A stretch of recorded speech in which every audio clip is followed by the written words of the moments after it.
Hey guys, so today I wanted to talk about Hong Kong.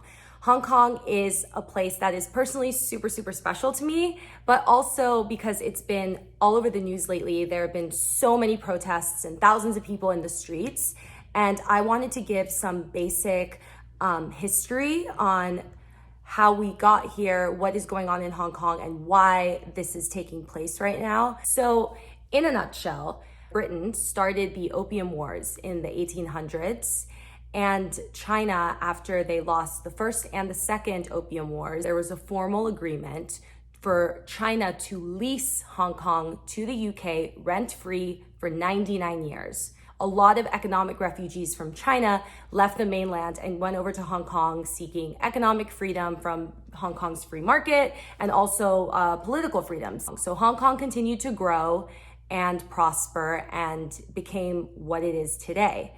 Then fast forward to the 1980s. So Britain sees that the 1997 deadline is rapidly approaching. So Margaret Thatcher goes to Beijing to meet with Deng Xiaoping. Deng Xiaoping was the leader of China at the time, and he was taking China out of the Mao years and building China into the economic powerhouse that it is today. So it's still a one-party system today, and it's essentially capitalist, but it is still run by the Communist Party.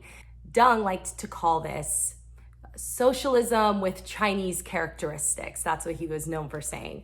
So they go and they have a meeting and come to an agreement because Thatcher's basically saying, look, we know that you're gonna get Hong Kong back in 1997, but let's think about this. Hong Kong benefits everyone right now. Isn't it good for you to have this thriving economy? Do you really just want it to go straight back to China and then think of what's going to happen to the markets? All of these people are going to lose faith in the market. They're going to lose faith in the system. What's going to happen to the economy? It's going to tank, blah, blah, blah. Basically trying to convince China to come to some agreement where they can both have some sort of autonomy over China.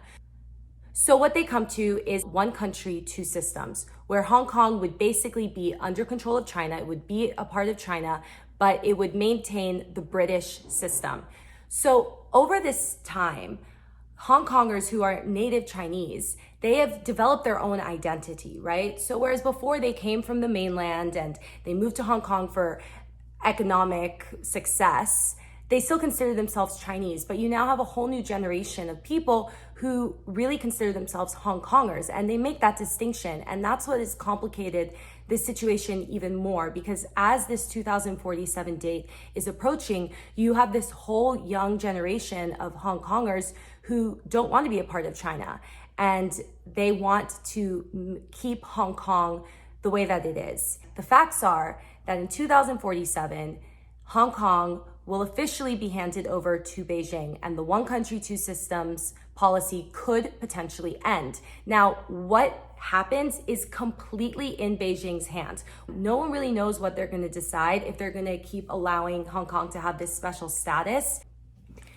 So that's the Hong Kong situation in a nutshell. I don't expect any of this to die down soon or be resolved anytime soon because, as you know now, it is quite complicated. So I will be keeping tabs, and let me know what you want me to talk about next.